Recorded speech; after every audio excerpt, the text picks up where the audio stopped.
What is Jake Arrieta really worth? 2018. Jake Arrieta stands not only as one of the key pieces in the Cubs' rebuilding effort and subsequent championship, has a great recent examples of how a change of scenery can turn a player's career around.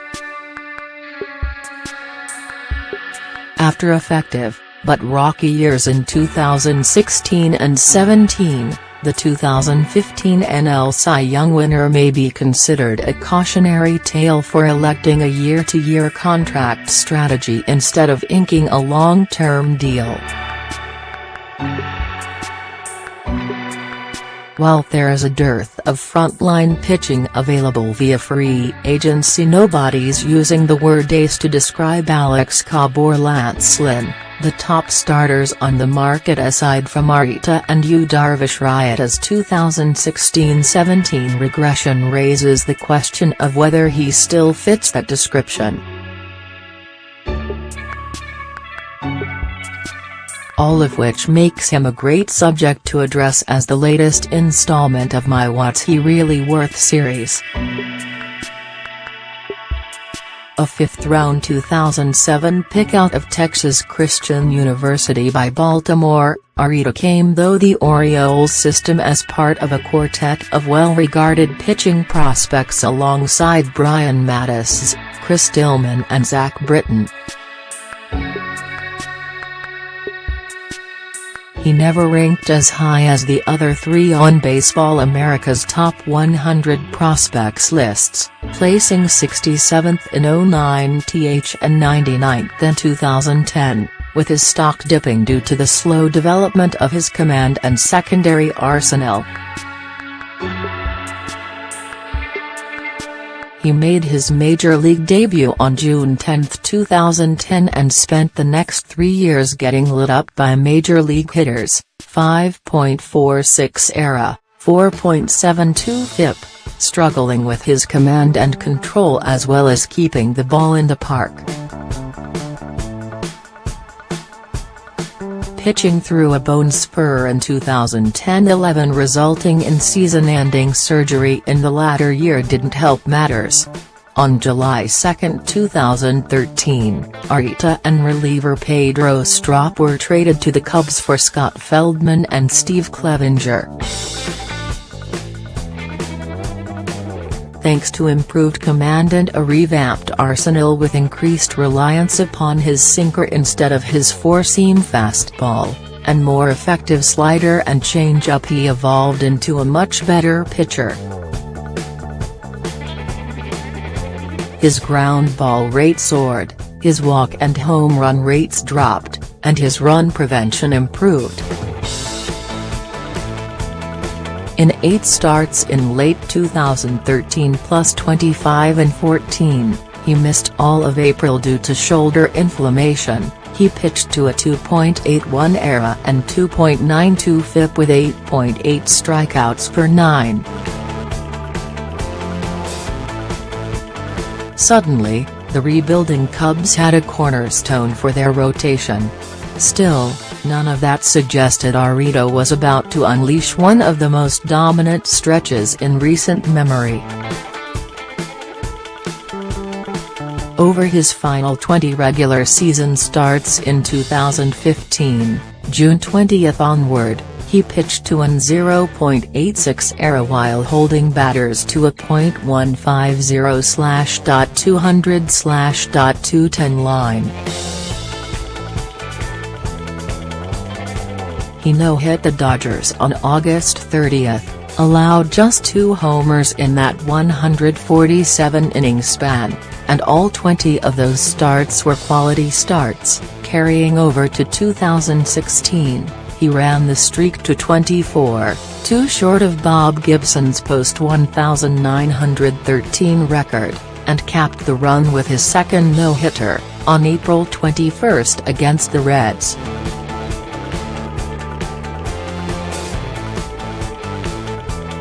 In the 2015 postseason, he threw a 5-hit shutout against the Pirates in the NL wildcard game but was knocked around in his next 2 starts. via his 22-6 record, 1.77 ERA and 236 strikeouts, he edged Zack Greinke, whose 1.66 ERA bested his, in the NL Cy Young voting. Arrieta couldn't maintain that kind of dominance throughout 2016, but he still made the NL All-Star team, finished with a 3.10 ERA and 3.52 FIP, and posted a 3.63 ERA in 4 postseason starts, the last 2 of them World Series victories over the Indians.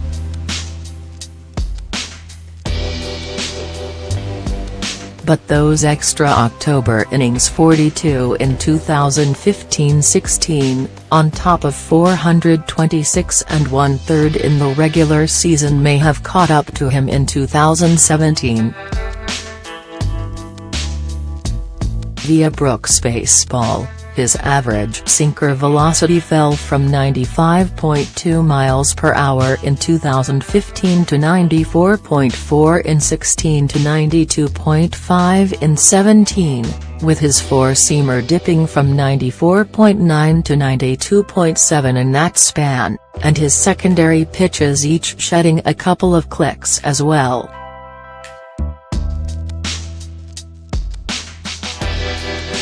His ERA rose to 3.53, his FIP to 4.16, due in large part to a home run rate that roughly tripled over that 3-season span, from 0.4 per 9 to 1.2.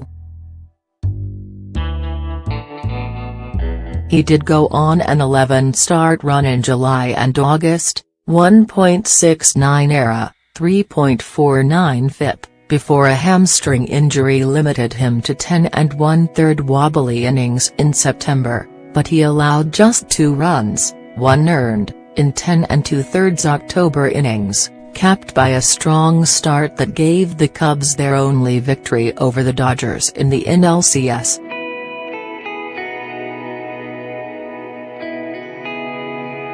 Even with that late rebound, Arrieta is riding ominous trends into free agency after he rebuffed extensions in 2016 and 17.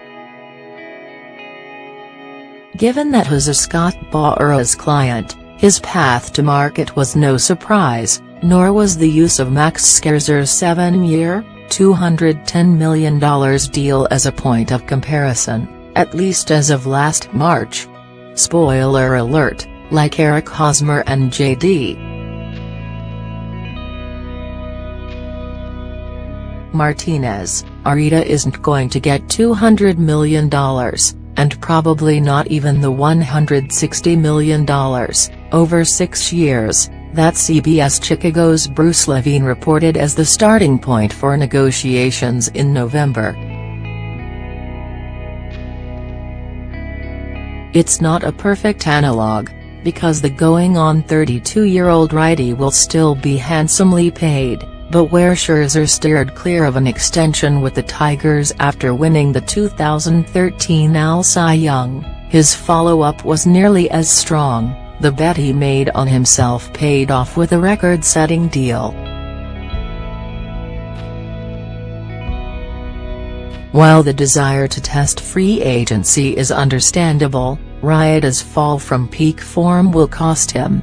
USA Today's Bob Nightingale reported last week that the Cubs would be willing to bring back Arrieta on a 4-year deal for about $110 million, but sorry, they refused to dish out a 6-year deal.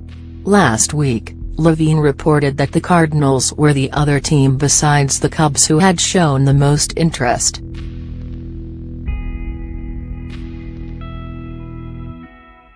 At $27.5 million per year, Arrieta's proposed contract would rank 5th in average annual value for a pitcher, though all of the deals ahead of him, those of Greinke, David Price, Clayton Kershaw and Scherzer, surpassed the $30 million annual mark and $200 million in total value.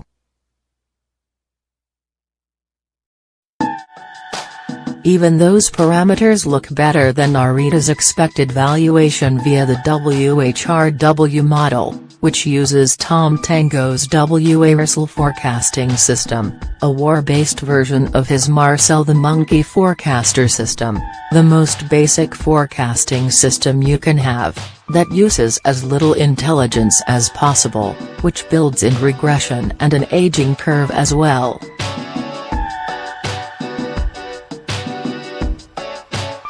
My WHRW model also uses research-based estimates of the cost of a win via free agency and the rate of salary inflation.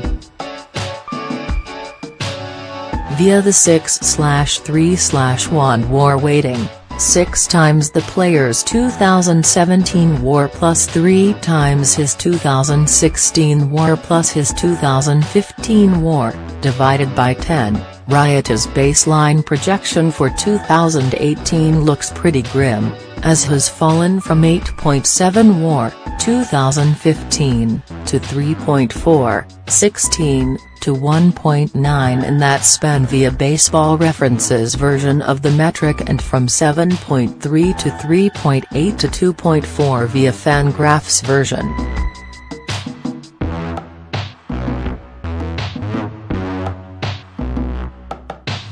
I generally eschew the latter when it comes to analyzing pitching, as the formula is driven by the same strikeout, walk and homer rates that go into FIP, fielding independent pitching, without regard for a pitcher's sequencing or influence on quality of contact.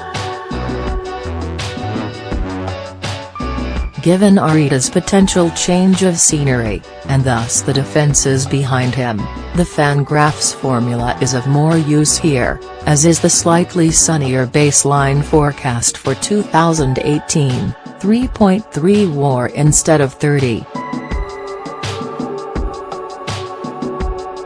Unfortunately for our spreadsheet version of Arrieta, that's before applying any kind of regression, 20 in the first year, or 0.8 times that weighted WAR, or aging curve, which for pitchers in the WARSL model starts at age 26 instead of 30 for position players. To a baseline loss of 0.4 WAR per year, those under 26 regain 0.1 WAR for each year, while those over 26 lose an extra 0.1 WAR for each year. Even using the more favorable Fangraphs flavor, the forecast is so bad, spitting out annual WARs of 20, 0.9, -0.3 and -1.6 for a net total of 1.2 WAR across the next 4 years that I won't even bother with the table.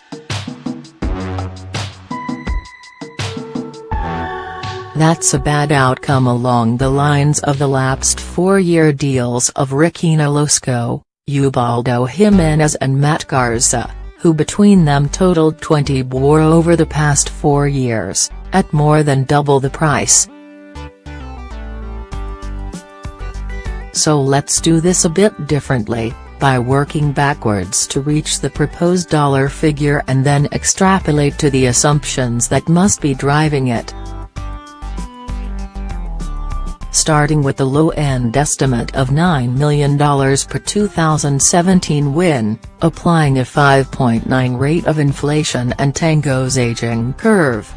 Year age WAR market $/W value 2018 32.4, 9 2019 33.3, 3 2020 34.2, 5 2021 35.0.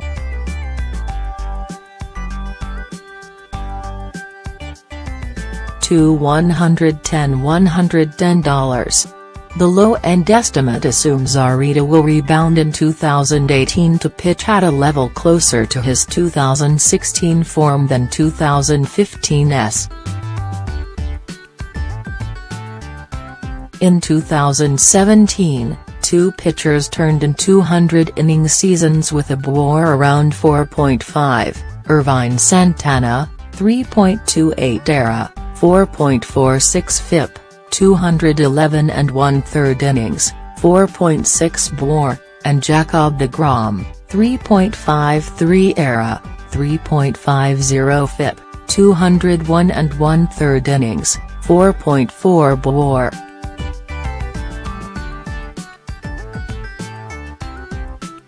Coincidentally, DeGrom had 4.4 WAR as well, while Chris Archer, 407 ERA, 3.40 FIP, 201 1/3 innings, had 4.6 WAR.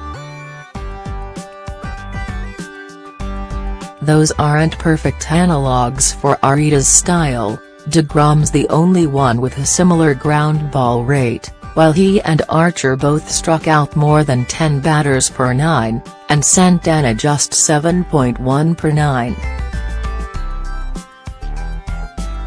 Arrieta, on the other hand, maintained his previous season's strikeout rate of 8.7 per 9. Arrieta would have to be more durable than he proved in 2017, that or much stingier over a smaller complement of innings. Kershaw produced 4.6 WAR in just 175 innings via a 2.31 ERA and 30.7 FIP. Even using the higher-end estimate of $10.5 million per win requires a starting point of 4.1 WAR, and a total of 9.4 WAR, to yield $110 million in value, via WAR. The seasons of Darvish, 3.86 ERA, 3.83 FIP, 186 2/3 innings, and Drew Pomeranz, 3.32 ERA, 3.84 FIP, 173 2/3 innings, come in right at 40, while 4 adds Justin Verlander, 3.36 ERA, 3.84 FIP, 206 innings, at 4.1.